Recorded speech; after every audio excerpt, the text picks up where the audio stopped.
जी बिस्मिल्लाहिर्रहमानिर्रहीम, अस्सलाम वालेकुम। मैं हूँ तनवीर अहमद। नाज़रीन, ये पंजाब की हद तक तो मुझे पता है कि पंजाब की तारीख़ में ये एक अनोखा और एक मुनफ़रद वाक़या है कि एक ही दिन में दो असम्बली के अजलास मुख्तलिफ़ जगहों पे हो रहे हैं। और इसकी वजूहात जो गुज़श्ता दिनों 2 दिनों से आप सब लोग जानते होंगे। नवाज़ साहिब जो असम्बली की बीट करते हैं, इनसे अच्छा पार्लिमानी रिपोर्टर मेरी नज़र में कम लोग हैं। तो नवाज़ साहिब से पूछते हैं कि नवाज़ साहिब, आपके ज़हन में कोई ऐसा वाक़या आता है कि इससे पहले असम्बली के 2 अजलास हुए हों? बिस्मिल्लाहिर्रहमानिर्रहीम। तनवीर साहब, मैं कोई बहुत ज़्यादा पुराना आदमी नहीं हूँ, लेकिन 1985 के बाद जब से गैर जमाती इलेक्शन के नतीजे में असम्बली आई और उसके बाद कभी टूट गई कभी नहीं, तो 1985 से लेके अब तक की जो असम्बलियाँ चल रही हैं, इस पार्लिमानी तारीख़ में ये पहला मौका है कि सरकारी तौर पर असम्बली चैम्बर के बाहर गवर्नर ने अपने इख्तियारात इस्तेमाल करके असम्बली चैम्बर से बाहर किसी जगह को असम्बली के इजलास के लिए असम्बली चैम्बर डिक्लेयर किया हो। तो चूँकि ये गवर्नर ने डिक्लेयर किया है, इसलिए ये जो ईवान इकबाल की इमारत जो 1 हफ़्ते के लिए किराए पे ली गई है, ये इस वक्त इसका स्टेटस असम्बली चैम्बर से है। असम्बली का इजलास बुलाने के इख्तियारात 2 लोगों के पास हैं, एक गवर्नर के पास है और दूसरा स्पीकर के पास है। अगर गवर्नर इजलास ना बुलाए तो फिर रेपोजिशन पर स्पीकर के पास इख्तियार है कि वो इजलास बुला लें। जो इजलास जो सेशन था 41वां, वो बुलाया गया था 2 अप्रैल को, मुझे जहाँ तक तारीख़ याद आ रही है। और ये भी तारीख़ में पहली बार हुआ है कि जमाती बुनियादों पर होने वाले इलेक्शन में इस वक्त स्पीकर और ग्रुप से है, अपोजिशन ग्रुप से है, और जो हुकूमत है स्पीकर उनके साथ नहीं है। और स्पीकर अपने तौर पर तो ये कहते हैं कि मैं आइन के मुताबिक काम कर रहा हूँ, रूल्स के मुताबिक काम कर रहा हूँ, यही दावा हुकूमत करती है। लेकिन हमने ऐसी चीज़ें देखी हैं जिनको हम हठ धर्मी कह सकते हैं। अच्छा, हठ धर्मी के साथ साथ एक चीज़ और है कि अगर हम आइन, रूल्स, रवायात, क़वायद को लेकर देखें तो यूँ लगता है कि दोनों अतराफ़ नालायकों की एक ट्राली भिजवाई हुई है इन्होंने, एक से बढ़कर एक नालायक नज़र आ रहा है। तो हम आते हैं बजट सेशन पे। तो जो 40वां सेशन था, वो स्पीकर ने जो क़वायद में हाउस से तरमीम करवाई थी, उसी तरमीम के नतीजे में इनको ये इख्तियार हासिल था कि इसकी डेट एक्सटेंड करते जाते। तो 2 अप्रैल को बुलाया जाने वाला सेशन जो था, वो कल रात गवर्नर ने अपने इख्तियारात इस्तेमाल करते हुए प्रोरोग कर दिया, यानी गैर मुअय्यना मुद्दत के लिए। ये गवर्नर का इख्तियार है और स्पीकर का क्या इख्तियार है इसमें? मैं अर्ज़ करता हूँ, जो इजलास गवर्नर ने बुलाया हुआ होता है या हुकूमत ने बुलाया हुआ होता है, उस इजलास को गवर्नर प्रोरोग कर सकता है, या किसी वक्त अगर स्पीकर ये देखे कि एजेंडा कंप्लीट हो गया और गवर्नमेंट के पास और बिजनेस नहीं है, तो वो भी उसको गैर मुअय्यना मुद्दत के लिए मुलतवी कर सकता है। तो ये चूँकि गवर्नर ने ही नोटिफिकेशन जारी कर दिया था इसका प्रोरोग होने का, तो वो इजलास प्रोरोग होना आइनी और कानूनी है। और उसके बाद नए नोटिफिकेशन के साथ जो असम्बली का इजलास तलब करने का और असम्बली चैम्बर्स तब्दील होने का जो नोटिफिकेशन है, वो भी आइन और कानून के मुताबिक है। इसी दौरान जो असल काम हुआ है, एक अलग काम हुआ है, वो ये हुआ है कि गवर्नर ने एक ऑर्डीनेंस जारी किया है। उस ऑर्डीनेंस के रोशनी में, उस ऑर्डीनेंस के तहत ये हुआ है कि पंजाब असम्बली की जो इंडिपेंडेंट हैसियत थी, वो उसको कर दिया गया है, उस वज़ारत कानून के अंडर कर दिया गया है। अब उसकी वो जो खुद मुख्तारी थी, वो उस तरह से नहीं रही। तो जो आइन के तहत जो हम कानून बनाते हैं, उस कानून के तहत जो हम रूल्स बनाते हैं और जो रवायात तरीक़ाकार बनाते हैं, उसके मुताबिक जो ईवान इकबाल में इजलास हो रहा है, इसकी कानूनी हैसियत है। ये असम्बली की बिल्डिंग मौजूद है और उस बिल्डिंग में पूरा स्टाफ अमला भी मौजूद है। अब सेक्रेटरी असम्बली का इसमें क्या किरदार है? ये जो इजलास होगा किस रिकॉर्ड में रहेगा? इसको असम्बली के रिकॉर्ड में आप कंसीडर करेंगे या अलग कंसीडर करेंगे? देखिए, मैं पहले अर्ज़ कर चुका हूँ कि ये इजलास कवायद ज़वाबत के मुताबिक बुलाया गया है। गवर्नर ने अपने अख्तियार के मुताबिक बुलाया है और गवर्नर के पास जो इख्तियार है उसी इख्तियार को इस्तेमाल करके असम्बली चैम्बर जो है वो तब्दील किया गया है। गवर्नर के पास अख्तियार है कि सूबे में वो किसी जगह पे भी असम्बली का इजलास बुला सकते हैं। जहाँ तक आ गई बात उस इमारत की और उस सेक्रेटरी की, अब चूँकि वजारत कानून इसका एक मेन इदारा बन चुका है, तो सेक्रेटरी कानून अगर इस इजलास में बैठेगा और हुकूमत उसमें बैठेगी तो इस इजलास की हैसियत कानूनी होगी। अच्छा, ये तो आपने इस इजलास की कानूनी हैसियत बता दी। असम्बली का अपना रिकॉर्ड भी एक मौजूद होता है। गवर्नर जब इजलास बुलाता है तो वो असम्बली सेक्रेटरी को कहेगा या उसको नोटिफिकेशन भेजेगा बाकायदा एक थ्रू प्रॉपर चैनल, जितने भी हमारे अदारे हैं जिस तरह मुख्तलिफ महकमों के सेक्रेटरी हैं। जी, मैं आपका सवाल समझ गया हूँ। गवर्नर ने नोटिफिकेशन जारी करना होता है, उसने किसी को जाके ना किसी के दरवाजे पे नहीं भेजना होता। गवर्नर ने वो मैं बात मीडिया पे जारी करेंगे मेरी बात सुन लेना। गवर्नर ने नोटिफिकेशन जारी करना होता है, वो गज़ट नोटिफिकेशन होता है, वो जाता है चीफ सेक्रेटरी के पास और सभी के पास चला जाता है। इसी तरह उसकी एक कापी असम्बली चैम्बर को जाती है। तो अब असम्बली जो है वो जो महकमा कानून है उसके अंडर है, महकमा कानून के पास चला गया, असम्बली के पास चला गया। अच्छा, ये अच्छी रवायत है कि जब आप इक़्तिदार में हों और आपका बजट पास होने के चांसेस ना हो, आप अलहदा किसी जगह पे भी कोई भी हुक्मरान पार्टी वो इजलास बुला लिया करेगी इसी तरह। पहली बात तो ये है कि जो हालात पैदा हुए हैं, जो हालात हमने अपनी आँखों में देखे हैं, आँखों से देखे हैं, उसके मुताबिक जो महाजराई और जो सूरत हाल पैदा हो गई थी उसमें अददी अक्सरियत का इशू नहीं था।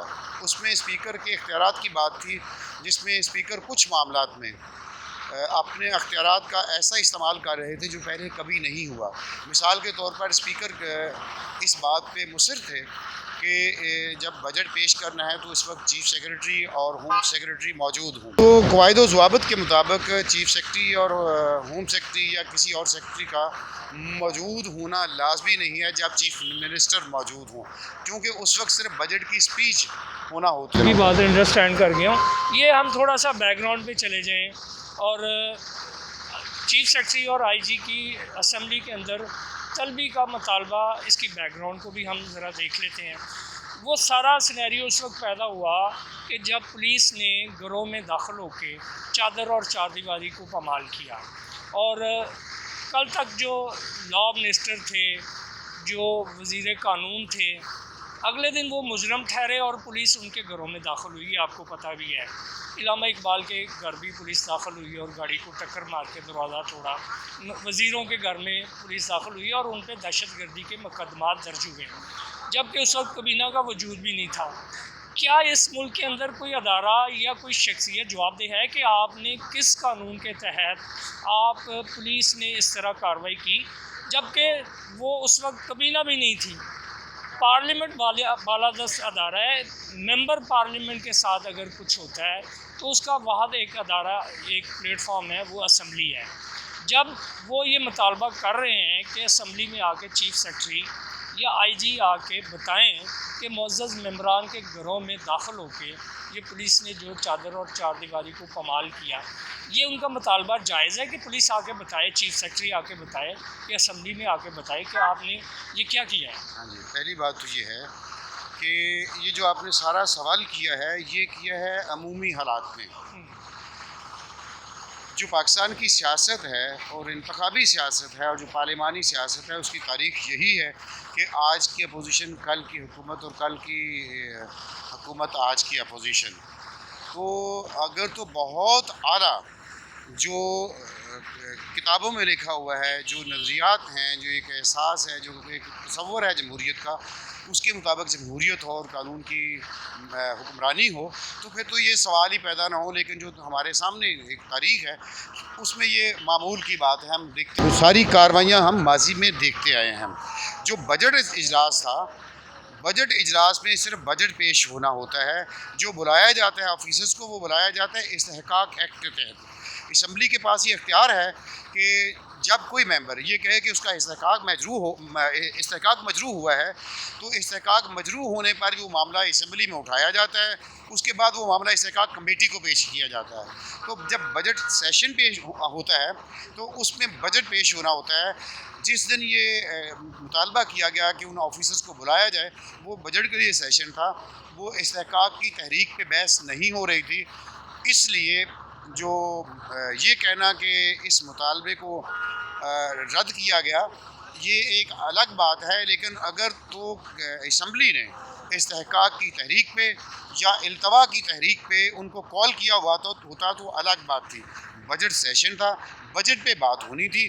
बजट सुनने के लिए इन अफसरों को बुलाना और मुतालबा करना, इसकी माजी में रवायत अच्छा, नहीं ये मुझे बताएं कि इस्तेहकाक कमेटी जो आईजी जो चीफ सेक्रेटरी इस हद तक मौजूदा गवर्नमेंट को सपोर्ट करते हों, क्या इस्तेहकाक कमेटी में उनको तलब करने किए जाने के चांसेस हैं? देखिए, अगर ये इस्तेहकाक की तहरीक असम्बली में ज़ेर बहस होती तो उसमें मामला अगर ये भेजा जाता इस्तेहकाक कमेटी को, तो इस्तेहकाक कमेटी का पूरा इस्तेहकाक है, पूरा कानूनी इख्तियार है कि वो चीफ सेक्रेटरी को बुलाए, आईजी को बुलाए, किसी चपरासी को बुलाए, बुला सकती है। लेकिन ये तब बुला सकती है जब इस्तेहकाक कमेटी के पास मामला जाए। इस्तेहकाक कमेटी के पास मामला अभी गया ही नहीं था। ये मुतालबा मैं नहीं समझता कि 100% दुरुस्त था। अच्छा, ये आइंदा कोई बेहतरी की तरफ मामला जा रही है, इसमें मज़ीद बिगाड़ पैदा होगा? हमने सुबह देखा कि वो मोनर सलाई के ख़िलाफ़ FIA में एक FIR दर्ज हुई है, मुकदमा दर्ज हुआ है मनी लॉन्ड्रिंग का। ये मज़ीद हालात ख़राबी की तरफ जाएंगे या इसमें कोई बेहतरी के चांसेस नज़र आ रहे हैं?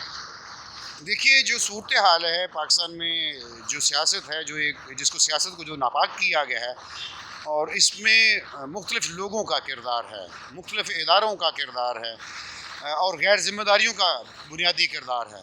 अगर तो पाकिस्तान के अंदर जमहूरियत की रूह के मुताबिक हो, तो फिर तो ऐसे सवालात ही पैदा ना हों। बदकिस्मती से पाकिस्तान के अंदर जो जमहूरियत भी आती है, वो बहुत सारी बदमाशी के ज़रिए आती है। शरीफ आदमी को लोग वोट देना पसंद नहीं करते, जो ताकतवर आदमी होता है उसको लोग वोट देते हैं। जो ताकतवर आदमी होता है वो बाज़ का औकात ऐसे भी काम करके आया हुआ होता है जो कानून की नज़र में जुर्म होते हैं या गलत होते हैं। तो गलत काम पे किसी की किसी वक्त भी पकड़ हो जाए तो वो हो सकती है। रह गई बात कि कोई बंदा अख्तियार में है, उस वक्त वो किसी को नहीं पकड़ा जाता, जब वो अख्तियार में नहीं रहता तो वो पकड़ में आ जाता। तो ये हमारा एक सियासी कल्चर बन चुका है। बेहतरी की बात तब होगी जब मैं कलमा पढ़ के ये कहूँ कि मैंने पहले साले मुसलमान बनना है, आपने नहीं। लेकिन अगर ये मैं कहूँ कि आप पहले साले मुसलमान बने, मैं मर्ज़ी से रहूँ, तो फिर हम ये नहीं कह सकते कि हम रियासत मदीना बना लेंगे, हम इस्लाम का एक आइडियल निज़ाम ले आएंगे, जमहूरियत का एक आइडियल निज़ाम ले आएंगे। हमें अपनी जो सियासत है इसको ख़राबियों से पाक करना होगा, इसमें शुरफा को लाना होगा, दयानतदार लोगों को लाना होगा। जब तक दयानतदार लोग नहीं आएंगे, क्रेडिबिलिटी वाले लोग नहीं आएंगे, ऐसे लोग इस मुल्क में जमहूरियत को चलाएंगे जो ताकत हासिल करते हैं किसी भी तरीके से। अच्छा नवाज साहब, क्या मेरे एक जहन में ख्याल आ रहा है कि ये सारी एक्सरसाइज जो हो रही है पंजाब में, ये तीसरी एक्सरसाइज है। एक दफ़ा वज़ीर आला का इंतखाब, फिर वज़ीर आला का हलफ, अब ये तीसरा मौका है। चूँकि इसकी भी एक बैकग्राउंड है कि आपने एक पार्टी के 20 मेंबर तोड़े और उनको ख़रीदा या जिस तरह भी उन्होंने ज़मीर के मुताबिक वोट डाले, जो भी है, आपने अक्सरियत को अक़लियत में बदला। फिर असम्बली के अंदर पुलिस दाखिल हुई, गवर्नर हाउस में भी पुलिस के ज़रिए ही हलफ दिया गया वज़ीर आला का। क्या आप ये स्मेल महसूस कर रहे हैं कि इस मुल्क लोगों को ये पैगाम दिया जा रहा है कि यहाँ जमहूरियत नहीं चल सकती, यहाँ पे पार्लिमानी ये मौजूदा जो निज़ाम है ये इस मुल्क के लिए नहीं है? क्योंकि ये 3 दिनों से जो तमाशा हमने देखा है और गुज़श्ता 1-1.5 महीने से जो तमाशा चला आ रहा है, इससे लोग तो बड़े मायूसी लोगों में फैली है जमहूरियत के हवाले से। तनवीर साहब, आपने सवाल नहीं किया, आपने सवालों का एक पर्चा मुझे थमा दिया है। बहुत से सवाल हैं, उनका एक एक जवाब देना है। मैं सब सवालों के जवाब दे सकता हूँ, भले सभी में फेल हो जाऊँ। गुजारिश ये है कि जो अरकान असम्बली को तोड़ने की बात है, तो आइन में ये वाज़े तौर पे लिखा हुआ है कि आप किसी के ख़िलाफ़ अदम एतमाद की तहरीक पेश कर सकते हैं। जब आपने अदम एतमाद की तहरीक पेश करनी है तो आपने लोगों को साथ मिलाना है। फ्लोर क्रॉसिंग का कानून है ना, मुझे आप बात करने तो मैं फ्लोर क्रॉसिंग के कानून की तरफ आ रहा हूँ कि असम्बली जो पाकिस्तान का आइन है उसके मुताबिक आप किसी भी हुकूमत के ख़िलाफ़, किसी भी ओहदेदार के ख़िलाफ़ जो पार्लियामान से मुतल्लिक़ हो उसके ख़िलाफ़ अदम इत्मीद की तहरीक लेके आ सकते हैं। वो तहरीक आई, उस तहरीक में आपने अददी अक्सरियत हासिल करने के लिए लोगों से राब्ते किए और उन लोगों से राब्ते किए जो जिनके ख़िलाफ़ अदम इत्मीद की तहरीक थी और वो उनसे इख्तिलाफ़ राय रखते थे। अब वो इख्तिलाफ़ राय रखते थे या उनसे इख्तिलाफ़ राय करवाया गया या क्या हालात बने वो एक अलग बात है। जहाँ तक फ्लोर क्रॉसिंग का कानून है, फ्लोर क्रॉसिंग का कानून जब तक मौजूद है उसके मुताबिक फिर अगर आपने फ्लोर क्रॉसिंग के कानून को रखना है तो आइन में जो आपने अदम इत्मीद की तहरीक की शिक रखी है फिर आपको उसको ख़त्म करना पड़ेगा। अच्छा, ये तो एक अलग बहस है कि जो सुप्रीम कोर्ट का फैसला आया है कि आप वोट कंसीडर नहीं करेंगे जो लोग अपनी पार्टी पॉलिसी के ख़िलाफ़ या जो फ्लोर क्रॉसिंग है, ये जो फ़ैसला है ये मौजूदा इम्प्लीमेंट होगा इसमें या आइंदा के लिए वो फ़ैसला इम्प्लीमेंट होगा? देखिए, अगर तो कानून की एक ज़ुबान है जो एक लफ्ज़ है जिसमें रेट्रोस्पेक्टिव कहा जाता है। जो कानून मुअस्सर बमाज़ी होगा, देखना ये है कि सुप्रीम कोर्ट ने जो ऑर्डर किया है वो मुअस्सर बमाज़ी है या उसका मुस्तकबिल पे उसने इम्प्लीमेंट हो रहा है। तो वो लोग तो अब अगर वो नहीं भी होते तो वो ज़िक्र होगा कौमी असम्बली में। पंजाब असम्बली में अदम इत्मीद की तहरीक पे वोटिंग हुई ही नहीं है और जो पंजाब के हवाले से ख़ास तौर पर 20 नशिस्तों के हवाले से आपने जो फ़ैसला लिखा है वो पाकिस्तान की एक बहुत मोहतरम अदालत ने लिखा है। मैं भी उन्हीं अदालतों में रिपोर्टिंग का एक छोटा सा तालिब इल्म रहा हूँ तकरीबन 25 साल तक। तो उसमें मुझे इस बात की समझ नहीं आती कि जो लोग उस फ़ैसले से मुतासर हुए हैं उन्होंने उस फ़ैसले को चैलेंज क्यों नहीं किया, उस फ़ैसले के ख़िलाफ़ अपील क्यों नहीं की। क्योंकि वो ज़्यादातर वो लोग थे जो PTI में गए थे, वो जब इलेक्शन में वो कामयाब हुए थे तो वो इंतखाबी निशान उनका उस जमात का नहीं था। वो इंडिपेंडेंट इलेक्शन हुए थे, हुकूमत बनाने के लिए उन्होंने कोऑपरेट किया था उस पार्टी से और उसके बाद वो इख्तिलाफ़ राय कर गए तो वो उनका हक था। रही बात ये कि अगर तो वो उस पार्टी के मेंबर बन गए थे तो उन पे फ्लोर क्रॉसिंग का कानून लागू हो सकता है। अगर उन्होंने उस पार्टी की बुनियादी मेंबरशिप नहीं ली तो फिर मेरे नुक्ता नज़र से फ्लोर क्रॉसिंग के हवाले से जो अदालत की जजमेंट है उसमें नज़रसानी होनी चाहिए। वो अदालत का फ़ैसला मेरी दानिश में दुरुस्त नहीं है। मानूंगा मैं एक शहरी की हैसियत से ज़रूर उसको कि वो हमारे एक मुल्क का बहुत मोहतरम इदारा है। बहुत शुक्रिया। ये हमारा प्रोग्राम कोई बहुत ज़्यादा लंबा हो गया है। अब नवाज़ साहब से एक दो सवाल मज़ीद जो किए गए हैं जिसका जवाब अभी ये माइक पकड़ के कहेंगे कि मैं जवाब देता हूँ, लेकिन अभी टाइम गुंजाइश नहीं है, टाइम हमें इजाज़त नहीं देता कि क्या ये जो पिछले चंद महीने से 1.5 महीने से 2 महीने से यहाँ पे जो एक तमाशा लगा हुआ है जमहूरियत पे लोगों का एतमाद उठाने के लिए लोगों को में मायूसी पैदा हुई है। लोग सोचते हैं कि क्या ये जमहूरी निज़ाम है। करोड़ों रुपए रोज़ाना जब अजलास होता है उस पर ख़र्च होते हैं आवाम के अंदर। चूँकि हम भी इसी गली मोहल्लों में रहते हैं और लोगों में घूमते हैं, लोगों में ये ख्याल पैदा होता है कि एक अजलास में करोड़ों रुपए खर्च होके फिर भी सारा दिन जब आप TV पे बैठ के देखते हैं तो एक अजीब सी डिप्रेशन होता है, लोगों में बहस और तकरार आपस में शुरू होती है, नतीजा कुछ नहीं निकलता। इसमें ना हक़ाइक़ हर बंदे का अपना है, बंदे की जिस पॉलिटिकल पार्टी से वो बसा होती है उसकी नज़र में हकीकत ये होती है, दूसरे की नज़र में हकीकत ये होती है। बहरहाल हमें जब तक हम इज्तिमाई तौर पे नेक नीयत के साथ इस मुल्क के दयानतदारी के साथ इस मुल्क की आवाम के लिए, इस आवाम की फलाह व बहबूद के लिए नहीं सोचेंगे उस तक मसला हल नहीं होगा। Tanveer Ahmed, Asian News, Lahore.